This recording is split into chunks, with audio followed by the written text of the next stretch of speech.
Mire, aquí me parece muy bien, ¿no? Y por eso vamos a analizar este tema, Sandy, porque uno de los focos particularmente sensibles para la propagación, quiero decir, del COVID-19 es definitivamente el transporte público urbano y extraurbano, donde si no se respetan las medidas de bioseguridad, las medidas que tienen que tener pilotos y ayudantes, y ni siquiera de alguna manera se respeta ese distanciamiento social en cuanto a la capacidad de los mismos, pues tenemos vaya caldo de cultivo para que se contagie. Solo una observación y un paréntesis. Si no queremos creer todavía lo de la tercera hora del COVID-19, vaya y busque en cualquier red social las noticias de lo que está sucediendo en India. Es un verdadero drama la cantidad de personas que ahí están muriendo actualmente por COVID-19. Donde la situación se salió de control. De control. Nosotros podemos llegar a situaciones así, por supuesto que sí, si no tomamos en cuenta entonces las recomendaciones que las autoridades nos hacen, que son básicas y que también, pues ya, qué bueno de verdad que la Dirección General de Transportes ha iniciado con este tipo de operativos y de una forma más rígida, te diría, en cuanto a no tolerar este tipo de situaciones, porque ya van varias unidades que han sido sancionadas por no cumplir con las medidas de bioseguridad, especialmente el tema del aforo.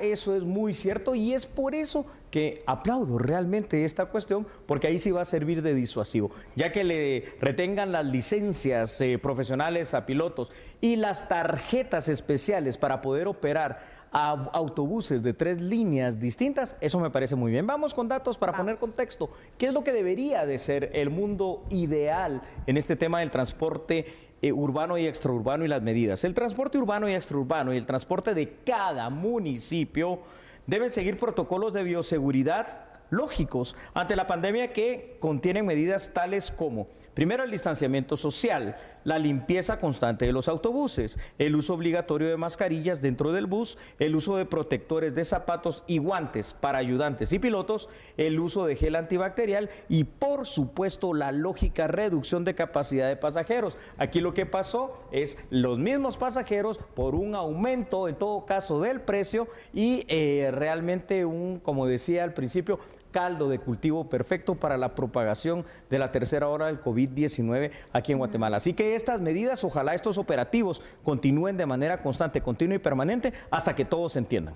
Julio, mira, por varios meses el transporte público estuvo paralizado. Correcto, Sandy. No se daba entonces la autorización que pudieran circular por el riesgo que ¿de contagio? También era latente del contagio y los pilotos, muchos se pronunciaban que querían trabajar, que iban a cumplir con las medidas, que estaban implementando sus protocolos. Correcto.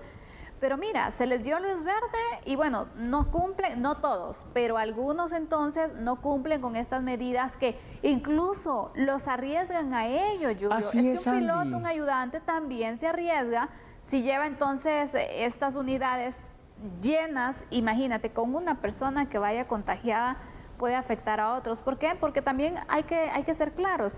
No es que todos los pasajeros también cumplan con utilizar bien la mascarilla. Para empezar. Más de alguno entonces la utilizará en la papada. Sí, la hamaca de papada, es correcto. Exactamente, con descubierto de la nariz. Exactamente, entonces es un riesgo también para todos los que van en esa unidad del transporte colectivo. Es correcto, y al final de cuentas, hoy por hoy aquí en Guatemala, el tema del COVID-19, yo creo que usted lo está entendiendo perfectamente con esta tercera ola, es realmente una ruleta rusa.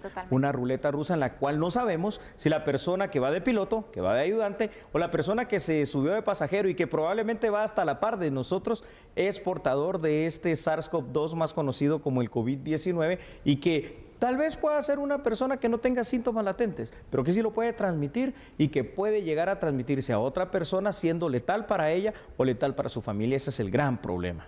Definitivamente. Así que qué bueno de verdad que se están tomando acciones y que ojalá que también entiendan, porque esas suspensiones también se dan por unos meses, entonces dando oportunidad a que entiendan y aprendan la lección y que puedan, puedan entonces fortalecer sus protocolos de bioseguridad. Eso es muy importante.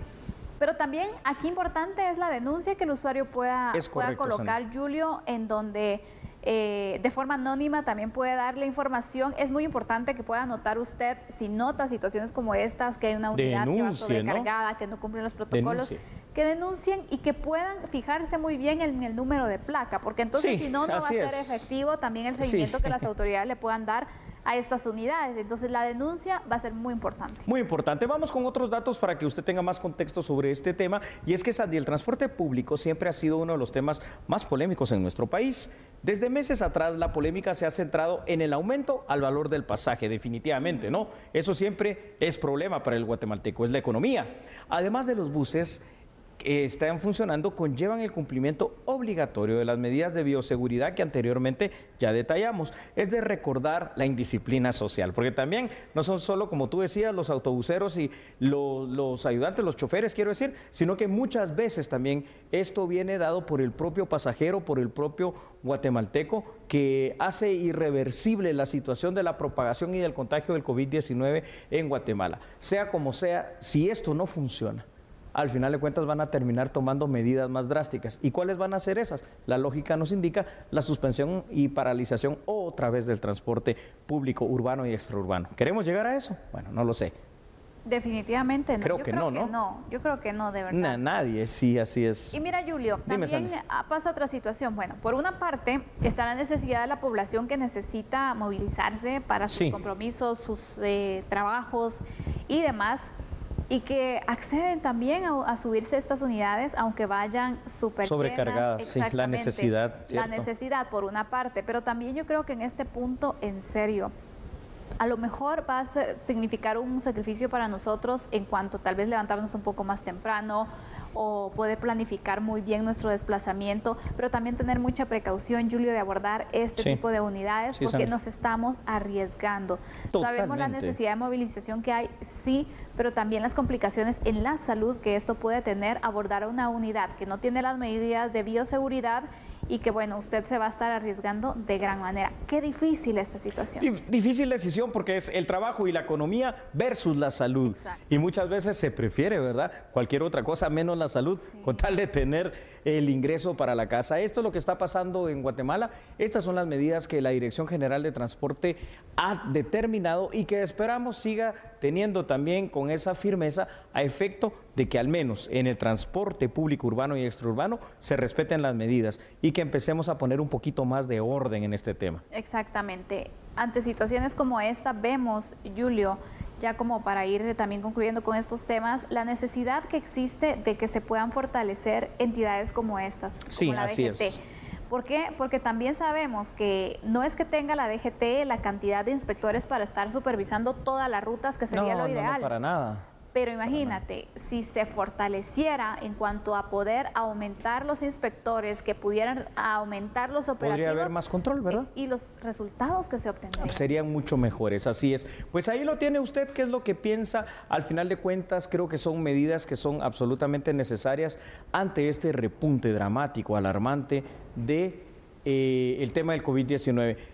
Sandy, ¿qué es lo que tenemos entonces que hacer para ir concluyendo el tema como usuarios de buses del transporte público urbano? ¿Cómo podemos, como simples y llanos guatemaltecos que se suben a un bus, colaborar con este tema? Bueno, desde un punto es muy importante que de verdad nosotros valoremos mucho nuestra salud. Así es. Porque recordemos, cuando nosotros salimos a trabajar también es un riesgo porque podemos, si tenemos un descuido, podemos llevar el virus a la casa. Es correcto. Y afectar entonces a nuestros familiares. Si ven ustedes una unidad que de verdad no tiene nada de protocolos de bioseguridad, es mejor esperar a una que tenga pues un poco más de responsabilidad, que de verdad es importante que los transportistas sean muy responsables en este tema, porque recordemos, están trasladando vidas, no están trasladando una mercancía, son vidas y tienen una enorme responsabilidad. Cosa básica, fundamental, que usted tiene que hacer siempre allí en estos lugares públicos, y el transporte lo es, el uso de la mascarilla. Si pone una careta también. Sería genial. Y exija, tal y como tú lo has dicho, el hecho de que se respeten las medidas de bioseguridad. De lo contrario, usted ya sabe, se lo acaba de decir Sandy Monroy, tome nota de la línea de autobús, tome nota de la placa y denúncielo, ¿verdad? Porque esto es de verdad importante. Hoy por hoy, aquí en Guatemala, esto es cuestión de vida o de muerte inclusive. Así es. qué bueno de verdad que se empezaron a sancionar de esta forma. Ojalá que se puedan incrementar los operativos y de verdad esperamos también mayor responsabilidad de quienes al momento están débiles con los protocolos. No voy a generalizar porque hay unidades que sí están cumpliendo y están haciendo el esfuerzo, así que a ellos, bueno, que sigan así y el resto a ponerse las pilas. Me parece muy bien, Sandy, vamos a una breve pausa comercial. Nosotros regresamos con información aquí en A la Medida.